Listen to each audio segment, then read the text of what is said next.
My next guest is getting her video ready, so that shows it all already, right? She's got a tripod. She's got that just says, you know, what happens back in the day where the person just put the headphones on and they said, oh, well, I sound all right, or I'm really nervous. She's coming here bold and beautiful, and she's got the tripod and she's got the camera. I did ask. Well, okay, it's a good thing I've got the red lipstick on now. She is described as a music industry insider. She is the voice behind Malika Talks, a platform that shares information about the music business. Malika, is that how I see it? And welcome to Sounds of the City. And welcome to the camera. Hi, I am Kim, and I'm welcoming her. How are you, darling? I'm very well, thank you. Nice to see you again. I want you to take us back. What's been your involvement in the music business? Where did it really all start for you? I had my first hit when I was like 19. Made a song with my mates. Did really, really well. Blew up, and I've literally been working in the music industry for, I think, like 15 years, not to age myself. No, you say it like you throw it away, but I'm going to put you on the spot. Your first hit, how do you define that it was a hit? Oh gosh, okay. You gotta come with it when it's with me, you know. Okay. I pick up everything. Okay, fine. I'm saying it as I'm proud of it. Absolutely. And the feedback. Not. I'm saying it in the least egotistical way. Not an ego. There's nothing wrong with having an ego. A good ego. It's a cultural record. It's one of those songs that was part of the funky house movement. It was an original R&B song, and it got remixed. And the remix is a hit, the funky house version, and it is just one that literally has allowed me to work in the music industry for 15 years. It has allowed me to tour in America, and I went to Canada, and people knew the song. Like it got played at Notting Hill Carnival last year. And I'm told it's constantly played on all the loads of. And it weren't a soca track, and it still got played. Yeah, I mean, it gets when they're doing the. It gets played all the time, and I think it's one of those ones, like, you know, when 21 Seconds by Solid come on, and it's part of the funky house era. So there's like me, Tadeo, Kyla. So tell us about your platform. Remind us what it's called, and tell me why you feel it's needed. And my platform is called Malika Talks. So many up and coming people do not know about the music industry. They don't understand, you know, just the very basic things, and I talk about it often, being members of PRS and PPL, and these are not sponsored things that I'm speaking about, but how independent musicians make money in music is through PRS and PPL. It is very important to be members of that, and these up and coming artists, some of them don't understand the business of music, and it's not all about, you know, oh, you haven't signed the right contract. Like, without going into one, you know, contracts are an exchange. You get something, I get something. So there has to be some sort of negotiation. But in terms of educating people as to what to ask for in their contracts, and you know, what to ask for when they're leaving the studio, and do they have their parts, and they got studio for free, so they haven't paid for it, so do you really own your masters? Like, these are really, really important conversations that need to be had, and I'm so passionate because I had to learn on the job. Right. I've had and I had a bit of a head start because my dad did work in music, so I was a member of PRS from young. I've been, like I said, I won my first talent contest at 5. I've been writing songs since I was 10. So I did have a bit of a head start, but I still had to learn on the job, and it's still been really difficult. I've got so much that I want to talk to you about. Okay. First of all, we're assuming that everyone knows about PRS. Then you said something that I know you didn't say, BBL, but what was it, PPL? If you can explain what they are. Yeah. Because, you know, I know about PRS because everything that we have to do, we have to log. We're very strict. Yeah. But what do those things mean, and why are they important? So PRS, a lot of people know about because they're the body that pays songwriters. Yeah. So like when your songs get played like on the radio, or played, you know, streaming and played on TV, PRS will pay you. But they pay the songwriters and the producers. PPL is really, really important, and I break it down like this. PPL pay the rights holders, and they pay the musicians, and they pay the vocalists. So for example, somebody like Rihanna, who is known for not necessarily writing her songs, she's just a vocalist. She's signed to Rock Nation, who are the rights holder. Yeah. And you've got The Dream and I forgot the name of the producer now, but yeah, you've got The Dream who writes the songs. PPL will pay them, so they will pay Rihanna as the vocalist, they will pay The Dream and Tricky Stewart, that's the producer, The Dream and Tricky Stewart as the producers and the songwriters, and they will pay Rock Nation as the rights holders, whereas PRS only pay the songwriters. So there's all of this money that people are writing their songs, they own their masters, they are singing their songs, that they're not being paid for because they're just not a member of PPL. I think if I had another job to go into, I think it's this. I'm really interested. There's so much that I need to talk to you about. So far, what would you say is the biggest lesson that you've learned about the music industry?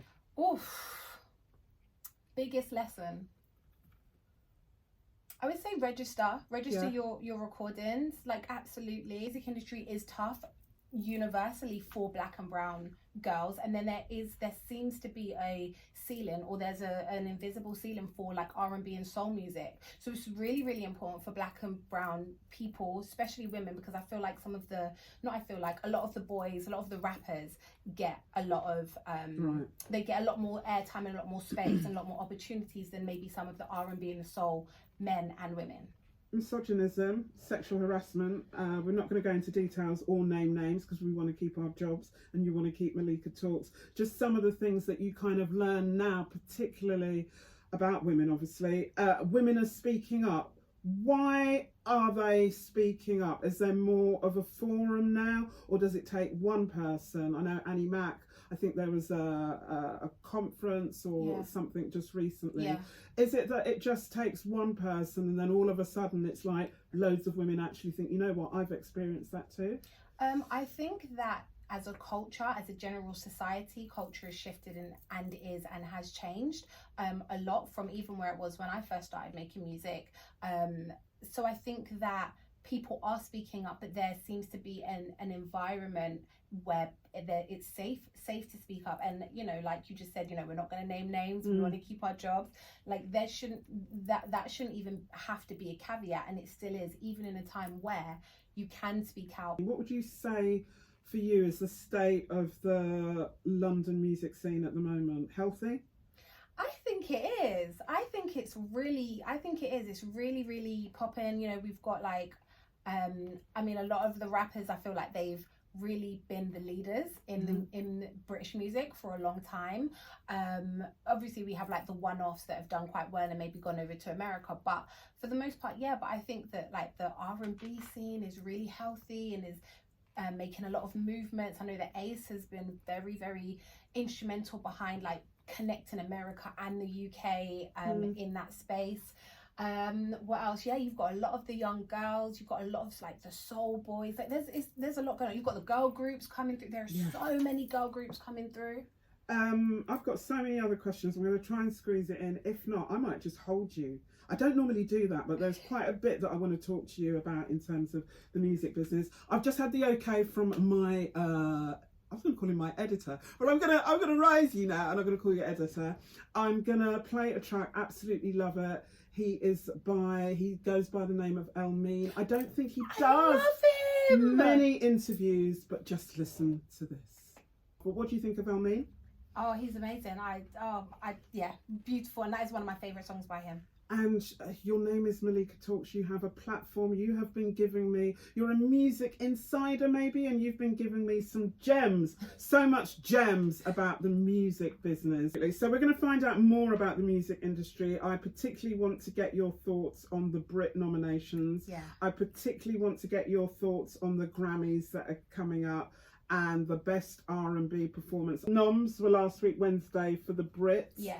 My general question was any thoughts, but let's look at singer-songwriter Ray. Yes. 7 Brit Awards, a new record for one artist in a single year. But what's quite interesting, one of the awards is Artist of the Year, a category of which 6 of the 10 nominees are female. Yeah. The Brits have been blasted in the past for being all male. What do you think about you know, Ray and her achievement. I mean, I think what Ray's been able to do, especially as an independent artist, has been amazing. Obviously, she was signed to a label before and it didn't quite work out. Yeah. She felt very stifled there, which she's openly said, and she's now getting the opportunity to put the music out, and it's the most amazing feeling when you put music out that you really believe in and then it does well, and this is a testament to that. And yeah, in regards to the artist of the year, last year there were no female artists, which is insane actually. But I know that Yolanda Brown is on the committee of she said that they've definitely made the effort. They put out a joint she put out a joint statement. So it's artist of the year. We've got Ray, Jessie Ware, Olivia Dean, Little Sims, Arlo Parks and Dua Lipa. So that's 6 of the 10 nominees are female. Then we've got Dave, Central C, Jay Huss and Fred again. What say you? It's a hard one, isn't it? Yeah, I'm saying I think we all want Ray to win. I think Ray's going to win at least 3. I think she's winning at least 3, hands down. Artist of the year, so either Ray, I think Central C and what he's been able to do, like he just got signed over in America as well, and just how he's, you know, one of the at the forefront of his specific genre, you know. So I think that he has a really good chance. Also Fred again, it wouldn't surprise me if he gets it. I know Arlo Parks, I think she won best new artist a few years ago. I don't know if she'll win artist of the year this year, but I'm rooting for her. You mentioned there about Central C and going to the States. So you learn the music business here, you know the ins and the outs. What happens then if you go to the States? You got to learn it again? Yeah, kind of, absolutely. Really? I think like because and I always say this, the whole of the UK fits inside of New York. So in America you can be a superstar in New York and nobody know you anywhere else and still be a multi-millionaire. Whereas over here, if you think of like the genres, when you break it down, for black music specifically, we have, you know, yes, we do have community radios, but in terms of like the main ones, the main one is we have 1 extra. But in America, there are like 5 1 extras, and they're in 5 1 extras in New York, and then 10 in LA, and then 12 in, you know, Atlanta, and it's the scope is so different, the opportunity is so different, and I think that's a really important point to highlight to up and coming creatives and musicians. Grammys, but Song of the Year. This is such a hard selection, but I'm just going to name a couple, right? Central C, Let's Go. Dave and Central C, Sprinter. Ooh, now, the one that I'm putting out there, because it is my instrumental bed, I absolutely love it. Jay Huss featuring Drake. Who Told You. The thing is, you can only have a number 1 position. You don't kind of hear the bronze and the whatever. Ray, Escapism. I think it's going to be Ray. So not even Stormzy featuring Debbie and Firebabe? I think... Really? Impact-wise, when Escapism came out, nobody was expecting Ray to do what it is that Ray did.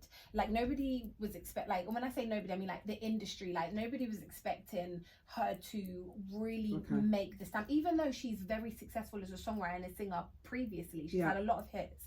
But as an independent artist with her independent stuff straight out of the gate on the first one, nobody was expecting Escapism to soar the way it did. I don't even think she was. Do you know what I mean? Even she said, like, on her platform and stuff, that she was just so overwhelmed. And the song is great. It's a moment. And I think if it doesn't win, it will be a missed opportunity for the Brits. Personally. Now, we've got the Grammys coming up, I believe on Sunday, but we'll probably know the outcome early Monday morning. Not only are they going to pay attention to the red carpet and what everyone is wearing and who's failed and who's succeeded. One of my favourite things in terms of what they've... It's not even about whether they failed or succeeded in terms of the artistry. It's about what they've worn. One of the categories I want your thoughts on, I've played one of the tracks, and I've only narrowed it down to the tracks that I actually like. I'm not supposed to, but I am. Best R&B song, we've got I See You, Coco Jones, that I absolutely love. Another contender that I absolutely love, SZA and Snooze. and another contender, and thank God I think she's in the Best R&B Performance, Victoria Monet and On My Mama. What say you? Out of those three, if it was only those three, Best R&B song, put vim and vigour in your chest and come put clothes on your argument, as some people would say. Okay, I'm gonna say Snooze. Okay. I'm gonna say Snooze. I gotcha. I think that like it would be beautiful for Coco Jones to get it. I think that Victoria Monet, she's got I think 5 nominations. The industry is really getting behind Victoria Monet, rightly so. On My Mama is a great song, and she's been working so hard in her own artistry, but also as a songwriter for many, many years. So again, I think she's definitely gonna get at least 1. But I think in this category, I think SZA might take it because but then also didn't SZA break records this year? I think for the amount of nominations. Brilliant. Yeah, I mean SZA's definitely gonna get. Kill Bill's a couple. been nominated. Yeah, for Kill. as well. Yeah. It's a tough one. Do you know what? It's a tough one because Victoria Monet absolutely deserves it. SZA absolutely deserves it because that album was phenomenal. But I think it'd be really, really special and important for Coco Jones to win it. So I want Coco to win. And unfortunately, sometimes it's not about who deserves that wins, right? And it's absolutely most of the time. I'm a full-time songwriter, so I do music full-time, and this is something that I'm transitioning into. But what I've realized in terms of music, I've been like such a perfectionist for my whole career and really holding on to things. And actually, it's not about things being perfect. It's about you doing things. It's about you learning. And it's about you getting the job done and learning from that, so that the next time you have to do it, you can improve on what it is you've done before. Malika from Malika Talks, thank you so much for joining me.